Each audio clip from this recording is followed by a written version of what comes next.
Hi dears, അപ്പം നമ്മളിന്നൊരു most requested ആയിട്ടുള്ളൊരു video ആയിട്ടാണ് വന്നിട്ടുള്ളത്. അപ്പോൾ 1 kg ബാർബി കേക്ക് എങ്ങനെയാണ് ഉണ്ടാക്കുന്നത് നമുക്ക് നോക്കാം. അപ്പോൾ ഈ 1 kg കേക്ക് നമ്മൾ ചെയ്തിട്ടുള്ളത് വൈറ്റ് ചോക്ലേറ്റ് ട്രഫിൾ ഫില്ലിങ്സ് വെച്ചിട്ടാണ്. അപ്പോൾ നമുക്ക് ഇഷ്ടമുള്ള ഫില്ലിങ്സ് കൊടുത്തുകൊണ്ട് നമുക്ക് ഈ ബാർബി കേക്ക് റെഡി ആയിട്ട് എടുക്കാം. അപ്പോൾ കസ്റ്റമേഴ്സിൻ്റെ ആവശ്യപ്രകാരം നമുക്ക് അവർക്ക് ഇഷ്ടമുള്ള ഫില്ലിങ്സ് കൊടുത്തുകൊണ്ട് നമുക്ക് ബാർബി കേക്ക് റെഡിയാക്കാം. അപ്പോൾ അതിന് വേണ്ടിയിട്ട് ആദ്യം തന്നെ നമ്മൾ ഇതുപോലെ ഒരു മോൾഡ് റെഡിയാക്കി എടുക്കാം. ഇതിപ്പോൾ ഒരു ബാർബി കേക്കിൻ്റെ മോൾഡാണ് ഞാൻ എടുത്തിട്ടുള്ളത്. ഇതിപ്പോൾ ഒരു 1 kg ബാറ്റർ കൊള്ളുന്നൊരു മോൾഡാണ്, മീഡിയം സൈസിലുള്ളൊരു മോൾഡാണിത്. ഇനിയിപ്പോൾ ഇതെല്ലാം മോൾഡ് ഇല്ലയെന്നുണ്ടെങ്കിൽ നമുക്ക് 6 ഇഞ്ചിൻ്റെ പാനിൽ 2 തവണ ബാറ്റർ ഒഴിച്ച് ചെയ്തതിന് ശേഷം ബാർബിയുടെ ഷേപ്പിൽ നമുക്ക് കട്ട് ചെയ്തെടുക്കാവുന്നതാണ്. അപ്പോൾ കുറച്ച് ബാറ്റർ നമുക്ക് കൂടുതലായിട്ട് എടുക്കേണ്ടതായിട്ട് വരും. അപ്പോൾ നമ്മൾ സാധാരണ എല്ലാ കേക്ക്സിനും ചെയ്യുന്ന പോലെ തന്നെ 1 kg കേക്കിന് 1 കപ്പ് മൈദ എടുത്തിട്ടുണ്ട്, 1 teaspoon baking powder, 1/4 teaspoon baking soda, പിന്നെ ഒരു നുള്ളു ഉപ്പിട്ടതിന് ശേഷം നന്നായിട്ടൊന്ന് അരിച്ചെടുക്കാം. അപ്പോൾ ഒരു തവണ നമ്മൾ അരിപ്പയിൽ അരിച്ചതിന് ശേഷം നമ്മൾ ഈ വിസ്ക് വെച്ചിട്ട് നന്നായിട്ടൊന്ന് അരിച്ചെടുക്കാം. അതിനുശേഷം 1 കപ്പ് മൈദയ്ക്ക് നമ്മൾ 4 മുട്ടയാണ് എടുത്തിട്ടുള്ളത്. അപ്പോൾ 4 മുട്ട ജസ്റ്റ് ഒന്ന് ബീറ്റ് ചെയ്തതിന് ശേഷം നമുക്ക് ഇതിലേക്ക് 1 ടീസ്പൂൺ വാനില എസൻസ് ഒഴിച്ചു കൊടുക്കാം. മുട്ടയുടെ സ്മെല്ലൊക്കെ ഒന്ന് മാറി കിട്ടാൻ വേണ്ടിയിട്ടാണ്. എന്നിട്ട് നമ്മൾ നന്നായിട്ട് ജസ്റ്റ് ഒന്ന് ബീറ്റ് ചെയ്യുക. അതിനുശേഷം 1 കപ്പ് പൊടിച്ച പഞ്ചസാര ആഡ് ചെയ്ത് കൊടുക്കാം. അപ്പോൾ 1 കപ്പ് പൊടിച്ച പഞ്ചസാര കുറേശ്ശെയായിട്ട് നമുക്ക് ആഡ് ചെയ്ത് കൊടുക്കാം. എന്നിട്ട് നന്നായിട്ട് ബീറ്റ് ചെയ്തെടുക്കാം. അപ്പോൾ നന്നായിട്ട് ഈ ഒരു കൺസിസ്റ്റൻസി ആവുന്നിടം വരെ നന്നായിട്ട് ബീറ്റ് ചെയ്തെടുക്കാനായിട്ട് ശ്രദ്ധിക്കണം. ഈ ഒരു ടൈമിൽ നമുക്ക് ഇതിലേക്ക് ഒരു 1/4 കപ്പ് തൊട്ട് 1/2 കപ്പ് വരെ ഓയിൽ ഒഴിച്ചു കൊടുക്കാം. അപ്പോൾ ഞാനിവിടെ ഏകദേശം 1/4 കപ്പ് ഓയിൽ ഒഴിച്ച് കൊടുത്തിട്ടുണ്ട്. എന്നിട്ട് ജസ്റ്റ് ഒന്ന് ബീറ്റ് ചെയ്തെടുക്കാം. ഓയിലൊന്ന് ജസ്റ്റ് മിക്സ് ആവുന്നിടം വരെ ഒന്ന് ബീറ്റ് ചെയ്ത് കൊടുക്കാം. അതിനുശേഷം നമുക്ക് ഫ്ലോർ 3 ബാച്ചസ് ആയിട്ട് ഇട്ട് കൊടുക്കാം. അപ്പോൾ ഫസ്റ്റ് ബാച്ച് ഇട്ട് കൊടുത്തിട്ടുണ്ട്. അതിനുശേഷം 1 ടേബിൾ സ്പൂൺ വാം മിൽക്ക് ഒന്ന് ഒഴിച്ചു കൊടുക്കാം. ഒഴിച്ചു കൊടുത്തതിന് ശേഷം ജസ്റ്റ് ഒന്ന് ഫോൾഡ് ചെയ്തെടുക്കാം. നമ്മളപ്പോൾ ഇതിൽ ടോട്ടൽ ഉപയോഗിച്ചിരിക്കുന്നത് 3 ടേബിൾ സ്പൂൺ പാലാണ്. അപ്പോൾ അതിന് കൂടുതൽ നമ്മൾ ഇതിലേക്ക് യൂസ് ചെയ്യേണ്ട ആവശ്യമില്ല. കറക്റ്റ് നമ്മുടെ ബാറ്റർ ഒന്ന് ടൈറ്റ് ആവാണ്ടിരിക്കാൻ മാത്രമാണ് നമ്മൾ ഇതുപോലെ ഇടയ്ക്ക് മിൽക്ക് ഒഴിച്ച് കൊടുക്കുന്നത്. എന്നിട്ട് നമുക്ക് ബാറ്റർ മോൾഡിലേക്ക് മാറ്റാം. അതിനുശേഷം ഇപ്പോൾ ഓവനിലാണ് ബേക്ക് ചെയ്യുന്നതെന്നുണ്ടെങ്കിൽ ഒരു 150 ഡിഗ്രിയിൽ 45 മിനിറ്റ്സ് ബേക്ക് ചെയ്തെടുക്കാം. ബേക്ക് ആയിട്ടില്ലെങ്കിൽ ഒരു 5 മിനിറ്റും കൂടെ കൂടുതൽ വെച്ച് ബേക്ക് ചെയ്തെടുക്കാം. ഇനി അതല്ല സ്റ്റൗ ടോപ്പിലാണ് ചെയ്യുന്നതെന്നുണ്ടെങ്കിൽ 45 മിനിറ്റ്സ് കഴിയാണ്ട് ഒരിക്കലും ഓപ്പൺ ചെയ്യരുത്. 10 മിനിറ്റ് മുന്നേ പ്രീ ഹീറ്റ് ചെയ്തതിന് ശേഷം പാനിലേക്ക് ഇറക്കി വെച്ചതിന് ശേഷം 45 to 1 മണിക്കൂർ കഴിഞ്ഞിട്ട് നമുക്കത് ഓപ്പൺ ചെയ്ത് നോക്കാം. ഇത് ഹൈറ്റ് ഉള്ളത് കാരണം നമുക്ക് ബേക്ക് ചെയ്തെടുക്കാനായിട്ട് കുറച്ച് ടൈം കൂടുതലെടുക്കും. അതിപ്പോൾ ഓവനിലായാലും പാനിലായാലും നമുക്ക് കുറച്ച് സാധാരണ കേക്ക് ബേക്ക് ചെയ്യുന്നതിലും കൂടുതൽ ടൈം ഈ ഒരു കേക്ക് ബേക്ക് ചെയ്യാനായിട്ട് നമുക്ക് എടുക്കും. അപ്പോൾ നമ്മുടെ കേക്ക് ഇവിടെ നല്ല സോഫ്റ്റായിട്ട് ബേക്കായിട്ട് വന്നിട്ടുണ്ട്. ഇനി നമുക്ക് ഇഷ്ടമുള്ള ലെയേഴ്സായിട്ട് നമുക്കിത് കട്ട് ചെയ്തെടുക്കാം. ഞാനിവിടെ ഒരു 4 ലെയേഴ്സായിട്ട് ഇത് കട്ട് ചെയ്തെടുക്കുന്നുണ്ട്.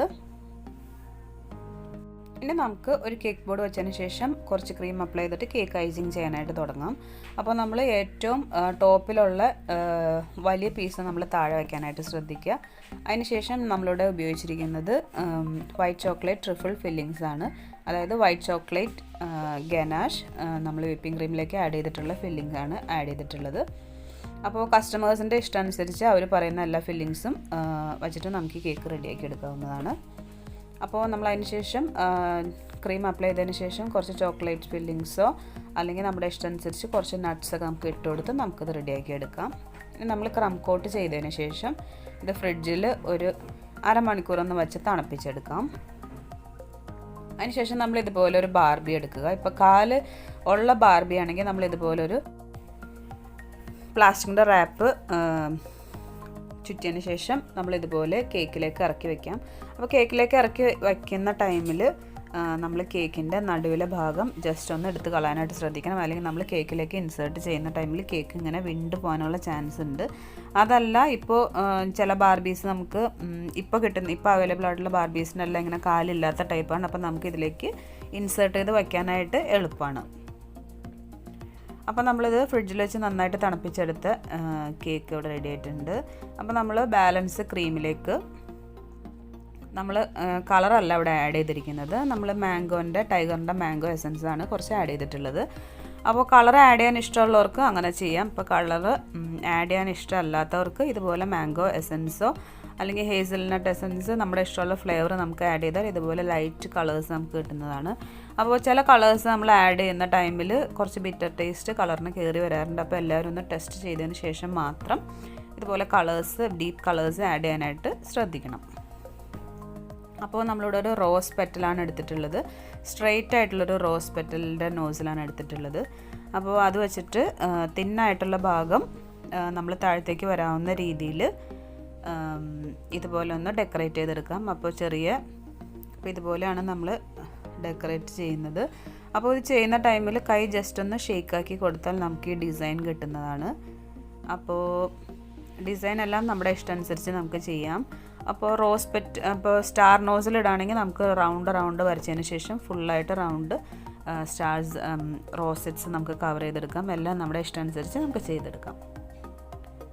അപ്പോൾ തിന്നായിട്ടുള്ള നോസിലിൻ്റെ ഭാഗം താഴത്തേക്ക് വരുന്ന രീതിയിൽ നമ്മളിതുപോലെ അങ്ങോട്ട് ഫുള്ളായിട്ട് ചെയ്തെടുക്കാം. അപ്പോൾ നമ്മളെല്ലാം ഫുള്ളായിട്ട് ഇതുപോലെ ഐസിങ് ചെയ്തെടുത്തിട്ടുണ്ട്. അപ്പോൾ നമ്മളിതുപോലെ ഡെക്കറേഷൻ ചെയ്യാനുള്ള വിപ്പിംഗ് ക്രീം നമ്മൾ ആദ്യമേ തന്നെ കുറച്ച് മാറ്റിയതിന് ശേഷം ഫ്രിഡ്ജിൽ വയ്ക്കാം. അപ്പോൾ അത് ലൂസായി പോകാനുള്ള ചാൻസ് കുറവാണ്. അപ്പോൾ എല്ലാവരും ഐസിങ് ചെയ്യുന്ന ടൈമിൽ അതുപോലെ ചെയ്യാനായിട്ട് ശ്രദ്ധിക്കണം. അപ്പോൾ ഇതുപോലെ നമ്മളെല്ലാം ബാർബിയുടെ എല്ലാ ഭാഗത്തും നമ്മളിതുപോലെ ഡ്രസ്സ് നമ്മൾ വരച്ചു കൊടുത്തിട്ടുണ്ട്. പിന്നെ നമ്മൾ ചെറിയൊരു നോസിലിട്ടതിന് ശേഷം ഇതുപോലെ ജസ്റ്റ് ഒന്ന് ഡോട്ട്സ് കയ്യിലും നെക്കിലൊന്നും ആക്കി കൊടുക്കുന്നുണ്ട്. അപ്പോൾ നമ്മുടെ ബാർബി കേക്ക് ഇവിടെ റെഡി ആയിട്ടുണ്ട്. അപ്പോൾ ഇതാണ് നമ്മുടെ ബാർബി കേക്കിൻ്റെ ഫൈനൽ ലുക്ക്. നമ്മൾ കുറച്ച് പിങ്ക് കളറ് സ്പ്രിങ്കിൾസ് നമ്മൾ അവിടെ ഇവിടെയൊക്കെയായിട്ട് ജസ്റ്റ് ഒന്ന് ഇട്ട് കൊടുത്തിട്ടുണ്ട്. എല്ലാം അവനവൻ്റെ ഐഡിയ പോലെ നമുക്ക് ചെയ്തെടുക്കാം. അപ്പോൾ ഈ ബാർബി കേക്ക് 1 kg എബവ് വരുന്നൊരു കേക്കാണ്. ഇതിൻ്റെ റേറ്റ് എന്ന് പറയുന്നത് 900 rupees. അപ്പോൾ നമുക്കിത് കട്ട് ചെയ്ത് നോക്കാം. വളരെ സോഫ്റ്റ് ആയിട്ടുള്ളൊരു കേക്കാണ്, നല്ല ടേസ്റ്റി ആയിട്ടുള്ളൊരു കേക്കാണിത്. അപ്പോൾ ഇത് കട്ട് ചെയ്യുമ്പോൾ ഇതാണ് ഇതിൻ്റെ ഒരു കൺസിസ്റ്റൻസി. നല്ല സോഫ്റ്റി ആയിട്ടുള്ളൊരു കേക്കാണ്. അപ്പോൾ എല്ലാവരും തീർച്ചയായിട്ടും ഒന്ന് ട്രൈ ചെയ്ത് നോക്കണം. വളരെ സിമ്പിളായിട്ട് നമുക്ക് ചെയ്തെടുക്കാൻ പറ്റുന്നൊരു കേക്കാണ്. ഇപ്പം നമുക്ക് ബാർബീസ് നമുക്ക് അവൈലബിൾ അല്ലെങ്കിൽ നമ്മുടെ വീട്ടിലും നല്ല ബാർബി ഉണ്ടെങ്കിൽ നമുക്കിതുപോലെ നമുക്ക് യൂസ് ചെയ്ത് ചെയ്യാവുന്നതാണ്. അപ്പോൾ എല്ലാവർക്കും വീഡിയോ ഇഷ്ടമായി കഴിഞ്ഞാൽ എല്ലാവരും തീർച്ചയായിട്ടും ലൈക്ക് ചെയ്യും. നമ്മൾ നെക്സ്റ്റ് വെറൈറ്റി വീഡിയോസായിട്ട് നമ്മൾ അടുത്ത വീഡിയോയിൽ വരുന്നതാണ്. അപ്പോൾ അതുവരേക്കും എല്ലാവർക്കും ബൈ.